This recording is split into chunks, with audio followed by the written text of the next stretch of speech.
So this movie actually came out the same year as the last movie that I talked about on the channel, being Jaws from 1975. This one stars Jack Nicholson. It's directed by Milos Forman.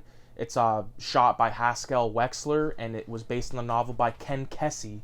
And that movie is One Flew Over the Cuckoo's Nest. Great movie. And like I said, it was the same year as Jaws. And goes to show you that, like, once again, the 70s is like the fucking decade for great cinema, man. Great story, great cast, great friendship. Like, Jack Nicholson stars in this film, but he doesn't star alone. He stars alongside Danny DeVito. He stars alongside Christopher Lloyd, Brad Dourif, who would later go on to be the voice of Chucky from the Child's Play series. You have a cunt character named Nurse Ratchet, who literally is a ratchet-ass bitch. You got a giant native dude that plays the role of Chief. You got a whole slew of these actors disguised or acting as people in a mental institution, right? And even, I believe his name's Michael Berryman is in this film as, like, sort of a guy that's tied down to this table. And just a lot of good 70s character actors are all throughout this movie. Even fucking Scatman Carruthers is in this film as one of the orderlies. Matter of fact, the other orderlies, I believe I've seen them in a few other films. Matter of fact, I think the one orderly in this film was actually in Coffy, which is a film I haven't talked about any of the, like, those good blaxploitation films yet. Stay tuned for a video talking blaxploitation, man, because I got a lot to say, especially about certain films. Looking past the cast and all that, you basically have a story of Mac Murphy. Mac McMurphy, McMurphy, I just called him Mac Murphy. Mac McMurphy is basically this guy who was, the movie starts off with him being prosecuted, and basically he pleads insanity against a case where, it was like, statutory rape case. He had sex with a girl that was underage, under the age of consent, and it's never made clear if it was rape or anything like that, but basically he gets the choice between the can or the mental institution. So he goes to the mental institution thinking it's going to be a cakewalk. Quickly finds out it's not a cakewalk, but he meets this colorful batch of characters and realizes that these people aren't psycho at all. Like, well, you know what I mean? Like these people are good people just because they're here, and he learns that some of them are there on their own free will, and he thinks it's crazy. Like, how could you check yourself into a mental institution, all that kind of stuff. And it's the trials and tribulations, because multiple times he tries to escape.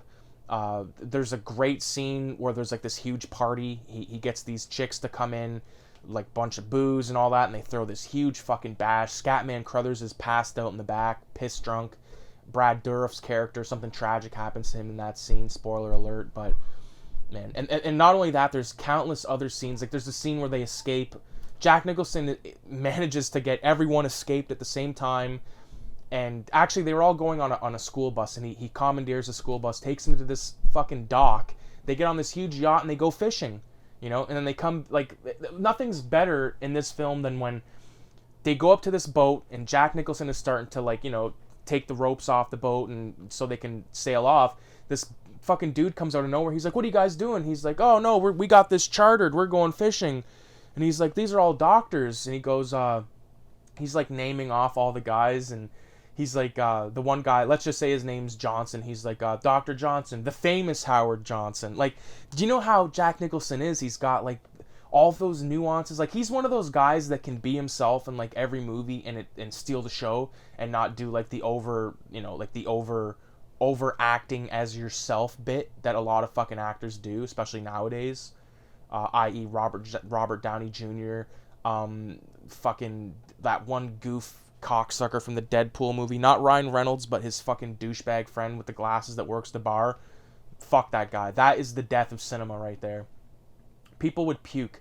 Like, actual, like, if you showed that to fucking James Whale or motherfucking Orson Welles or, you know, someone like that,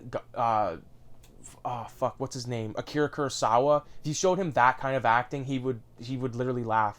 He would fucking laugh and be like, this is bullshit, right? You're showing me something phony, right? But no, it's fact, because today's fucking audiences are so retarded and fucking pussified, faggoty fucking little bastards. They can't handle anything. You know what I mean? And I know I just did a slur there, but fucking surprise, surprise. So, One Flew Over the Cuckoo's Nest is just so good, man. And like, so once it gets to the point where Jack Nicholson realizes that he's kind of fucking stuck in this situation and not going to be getting out as soon as he thought he was.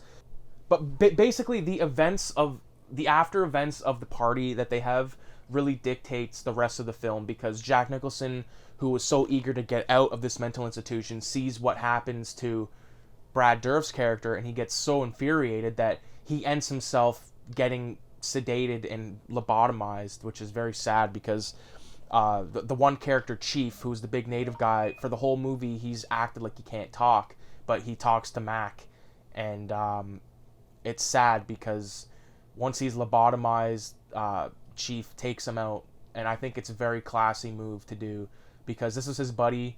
He can't even fucking talk or move or anything like that. He's, you know what, fuck this, man. I'm taking you out. He takes him out, and then the last shot of this film I first seen in an episode of The Simpsons, and then when I saw it in the film, I was like blown away, because there is an attachment to this movie, man. There is something about this movie deeper than just, you know, about a guy trying to escape a prison thing, man. And there's like, even the item that the Chief uses to escape the prison with, that was mentioned previously in the film, you know, and Jack Nicholson was trying to lift that off the ground. He couldn't do it. Chief did it, probably like butter, you know, and he did. It was great.